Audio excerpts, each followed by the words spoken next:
നമസ്കാരം. വേദാംഗ ജ്യോതിഷത്തിലെ അമൂല്യമായ അറിവുകളും ആധ്യാത്മിക ജ്ഞാന ഉപദേശങ്ങളും പകർന്നു തരുന്ന പ്രശാന്തം ആസ്ട്രോ ചാനലിലേക്ക് ഏവർക്കും സ്വാഗതം. ഈ ചാനൽ ഇതുവരെയും സബ്സ്ക്രൈബ് ചെയ്യാത്തവർ ഇപ്പോൾ തന്നെ സബ്സ്ക്രൈബ് ചെയ്യുക. നോട്ടിഫിക്കേഷൻ ലഭിക്കുന്നതിനായി ബെൽ ബട്ടൺ അമർത്തുമല്ലോ. ഒപ്പം ചാനൽ ലൈക്ക് ചെയ്യുക, ഷെയർ ചെയ്യുക, കമൻറ്റ് ചെയ്യുക.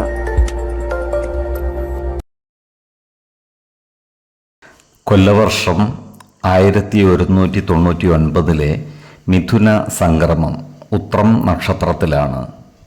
മിഥുനം 1-ാം തീയതിയിലെ ഗ്രഹനില അനുസരിച്ച് മേടം രാശിയിൽ കുജനും, എടവത്തിൽ സർവേശ്വരകാരകനായ വ്യാഴവും, മിഥുനം രാശിയിൽ ആദിത്യനും ബുധനും ശുക്രനും, കന്നിയിൽ ചന്ദ്രനും കേതുവും, കുംഭം രാശിയിൽ ശനിയും ഗുളികനും, മീനത്തിൽ രാഹുവും സ്ഥിതി ചെയ്യുന്നു.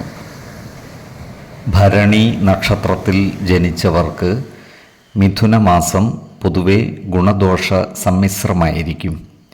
ഈ നക്ഷത്രക്കാർക്ക് കർമ്മ മേഖലയിൽ കാര്യങ്ങൾ അനുകൂലമായിരിക്കും.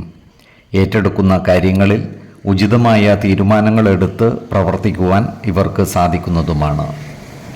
ജോലിസ്ഥലത്ത് സഹപ്രവർത്തകരുടെ പരിപൂർണ സഹകരണം ലഭിക്കുന്നതാണ്.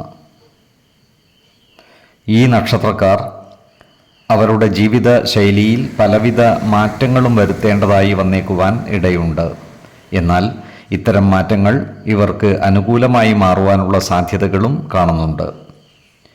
ഈ നക്ഷത്രക്കാർക്ക് പൊതുവെ ഈശ്വരീയമായ കാര്യങ്ങളിൽ താല്പര്യം കുറഞ്ഞു വരുവാനുള്ള സാധ്യതകളും കാണുന്നുണ്ട്. ഏതൊരു കാര്യത്തെയും യുക്തിയുടെ അടിസ്ഥാനത്തിൽ വിലയിരുത്തുന്ന ഇവർക്ക് ഇവരുടേതായ ഒരു കാഴ്ചപ്പാട് ഇത്തരം കാര്യങ്ങളിൽ ഉണ്ടാകുന്നതുമാണ്. എന്നാൽ ഒരിക്കലും നിരീശ്വരവാദത്തിൻ്റെ പിറകെ പോകാറുമില്ല.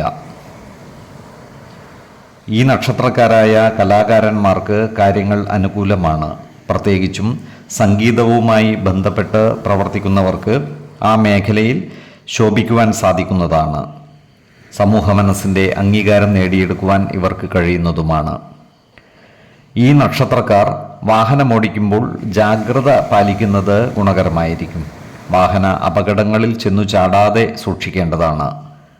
റോഡ് നിയമങ്ങൾ കൃത്യമായി പാലിക്കുകയും അമിത വേഗത നിയന്ത്രിച്ചു നിർത്തുകയും വേണം.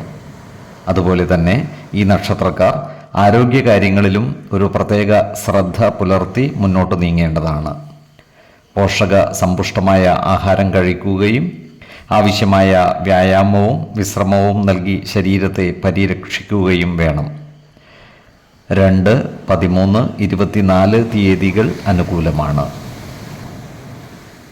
ഈ നക്ഷത്രക്കാർ ജനിച്ച സമയത്തെ അടിസ്ഥാനമാക്കിയുള്ള ജാതകത്തിലെ ലഗ്ന രാശിയുടെയും ലഗ്ന അധിപന്റെയും സ്ഥിതിയും ശുഭ പാപ ഭാവങ്ങളുടെ സ്ഥിതിയും ഓരോ രാശിയിലെയും ഗ്രഹങ്ങളുടെ സ്ഥിതിയും അനുസരിച്ച് ഇവരുടെ പൊതുഫലത്തിൽ ഏറ്റക്കുറച്ചിലുകൾ ഉണ്ടാകുവാനിടയുണ്ട്.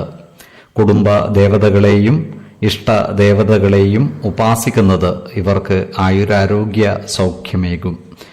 ഇഷ്ടദേവതാ മന്ത്രം 108 തവണ ദിനംതോറും ലിഖിത ജപം ചെയ്തു വരുന്നത് ഇവർക്ക് സർവ ഐശ്വര്യങ്ങളുമേകും.